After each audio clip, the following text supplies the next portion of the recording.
Não tem nada na Bíblia que seja assim descartável. Não tem nenhuma palavra que esteja aqui só para a Bíblia ser esse livro grande. Não. Tudo que está escrito aqui foi escrito para o nosso ensino, para a nossa edificação. Pode parecer estranho isso, mas nós carregamos no nosso DNA, porque nós somos um espírito, temos uma alma e moramos num corpo. Mas carregamos a imagem de Deus na nossa vida. E Deus é um Deus que traz ao nosso coração exatamente uma oportunidade de escolha. Os teólogos chamam essas escolhas de livre-arbítrio. Ou seja, é um nome assim meio esquisito, não é? Mas somos livres para fazermos as nossas escolhas, mas por outro lado, somos os responsáveis pelas consequências das escolhas que nós fazemos. Deus podia ter feito um homem, um robozinho, ou um boneco de marionete, e ficar controlando. Mas Deus colocou dentro de nós esse dom tão precioso, que é exatamente a oportunidade de escolhas. Muitas vezes, nós sempre queremos transferir a culpa das escolhas erradas para os outros, dizendo: eu fui influenciado, aconteceu isso, eu fui tentado, e mil coisas acontecem. Mas você tem algo que Deus te deu. Quando você se converteu, o Espírito Santo passou a morar em você. O Espírito Santo não é uma força. O Espírito Santo não é para você ficar arrepiado, ainda que muitas vezes você pode ficar arrepiado, pode chorar ou não chorar, mas você hoje tem a própria vida de Deus em você. Quando uma pessoa diz: Jesus, entra na minha vida, Ele entrou. Então você é uma pessoa, um ser habitado. O apóstolo Paulo chegou ao ponto de expressar assim: não sou eu mais quem vivo, mas é Cristo que vive em mim. Já não nos chamo servos, porque o servo não sabe o que faz o seu senhor, mas temos chamado de amigos, porque tudo quanto ouvi de meu Pai vou-lhe ter dado a conhecer. E o verso 16, ele diz assim: não fostes vós que me escolhestes a mim, pelo contrário, eu vos escolhi a vós outros, e vos designei para que vades e deis fruto, e o vosso fruto permaneça, a fim de que tudo quanto pedirdes ao Pai, em meu nome, Ele vos conceda.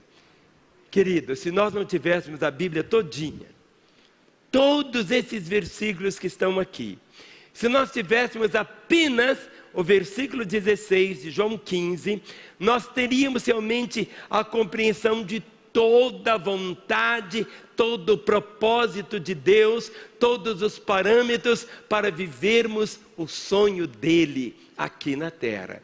Toda escolha envolve algo chamado responsabilidade. Nós somos a soma das nossas decisões.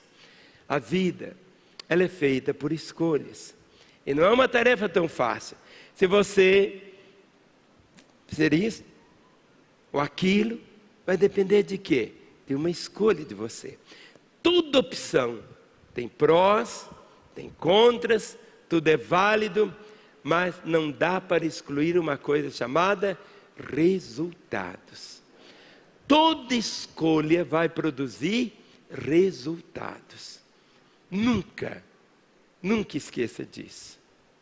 Toda escolha vai produzir consequências. Vai produzir, mas produz mesmo.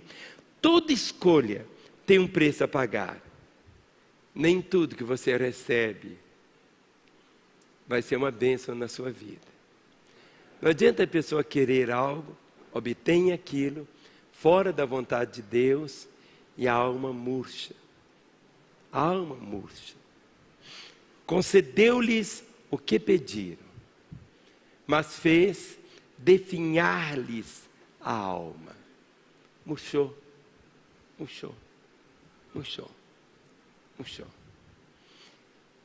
Nós só temos o que Deus nos dá. E a palavra diz: o homem não pode receber coisa alguma se do céu não lhe for dado. Se Deus deu, Deus deu. Se Deus não deu, não adianta querer ter, porque não tem.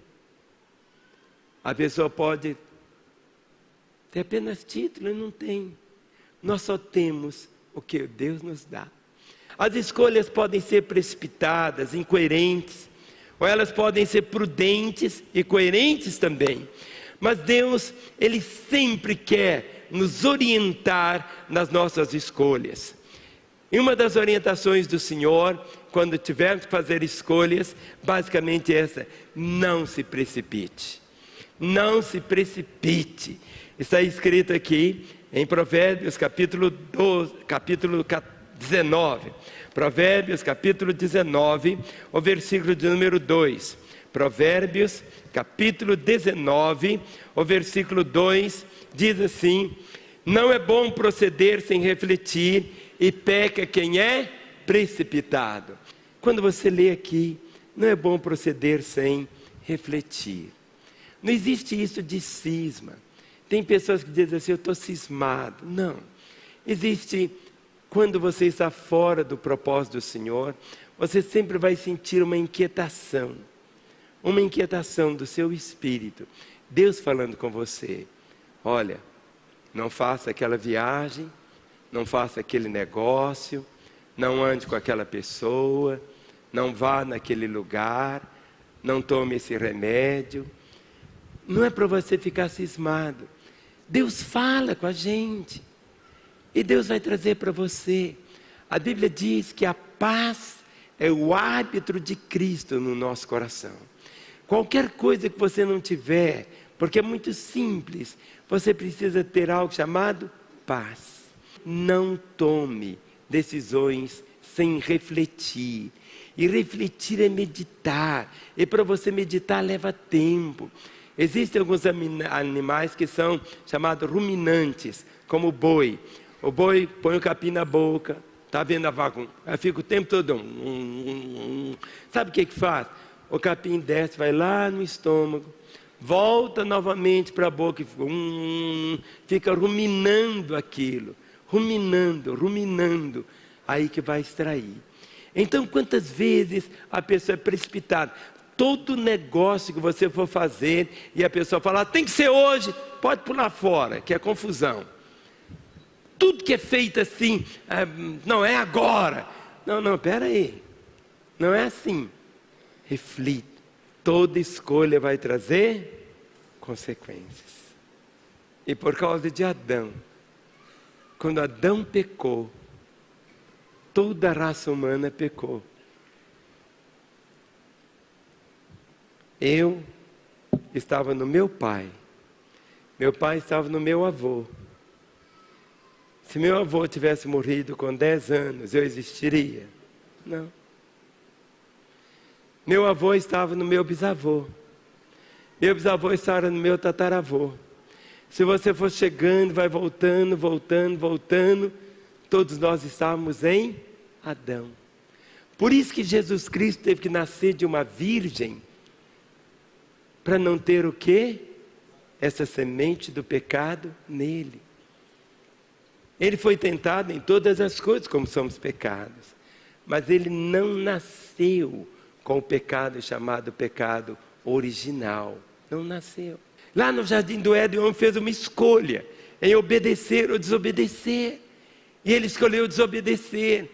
E quando ele desobedece, toda a raça humana desobedeceu. E o que Jesus Cristo veio fazer foi o quê? Exatamente resgatar a raça humana. Quando uma pessoa vem para o Senhor, inaugura-se naquela família uma nova, eu posso dizer assim, uma nova genealogia, porque quando um da família crê, há uma promessa que toda a família dele virá também para os pés do Senhor. Você não pode ir pela voz da maioria. Ali no meio, lá estava Jesus sendo apresentado e Barrabás. E Pilatos perguntou: qual dos dois eu vou soltar? E aqueles que estavam ali tinham visto Jesus pregar, tinham visto Jesus curar, tinham visto Jesus libertar, tinham visto Jesus tantas vezes. E tinham visto também Barrabás ter feito tantas coisas mais horríveis. Mas o grito foi esse: qual dos dois quereis que eu vos solte? E o povo gritou: Barrabás. E Pilatos volta, lá está Jesus. E Pilatos diz, mas que mal fez Jesus? Mas o povo gritava, crucificam. As escolhas erradas.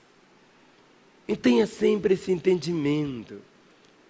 Nem sempre a voz da maioria é a voz da vontade de Deus. O grande drama é que muitas vezes nem sempre tem um peixe grande para te engolir. É o tubarão que te engole. Esse exemplo de Jonas aqui não é para você seguir o exemplo dele. Esse exemplo está aqui para você falar, eu nunca quero fazer a escolha errada. Deus não quer sacrifício. Deus quer obediência. Obediência é assim. 100% de obediência é obediência. 99% de obediência é 0% de obediência. Mas pastor, mas se eu for viver assim, eu vou virar santo? É, querido. É para você virar santo. Parecido com Jesus aqui na terra. As pessoas vão olhar para você, não é por você ter um cabelo grande, isso e aquilo, usar uma batina, uma roupa, mas a sua vida, é isso que Deus tem. Ora, o traidor lhe tinha dado esse sinal. Aquele a quem eu beijar é esse, prendei. É uma escolha. E quando as pessoas fazem a escolha errada, o que adiantou ele ter aquelas 30 moedas nas mãos? De repente, será que Jesus valia só 30 moedas? Ele vale mais do que todo o dinheiro do mundo. A maior riqueza que você tem, filho, é Jesus. Se tirar Jesus da minha vida, eu não tenho nada. Tirar Jesus da sua vida não é nada. Ele ficou com aquelas moedas, elas queimavam suas mãos. Mas ele escolheu fazer algo. Se ele tivesse voltado lá para Jesus, quem sabe ele tivesse abraçado a cruz e dito, Senhor, perdoa-me. Talvez uma gota do sangue do Senhor estaria caindo sobre ele. O perdão viria. Mas o que ele fez? Não tem jeito. E ele se enforcou. Qual foi a consequência da escolha de Ló? Ele tomou uma decisão que ia tirar vantagem em tudo. Ele olhou as campinas, tudo verde. E Abraão disse, olha, se você for para lá, eu vou para cá. A decisão é sua. Ele escolheu. E o que aconteceu? Ele perdeu tudo. Você conhece a história. Perdeu tudo. As escolhas que nós fazemos simplesmente por aquilo que nossos olhos mostram é tão diferente. Nossas decisões trazem consequências. Mas quando você escolhe Jesus, tudo muda. Quando você escolhe Jesus, a vida é outra. Aquilo que seus olhos nunca viram, aquilo que seus ouvidos nunca ouviram, aquilo que não chegou ao seu coração, é o que Ele tem preparado para aqueles que eu amo. Ele tem o melhor para a sua vida. Abrace você, como se estivesse abraçando Jesus. Faça essa escolha. É a boa parte.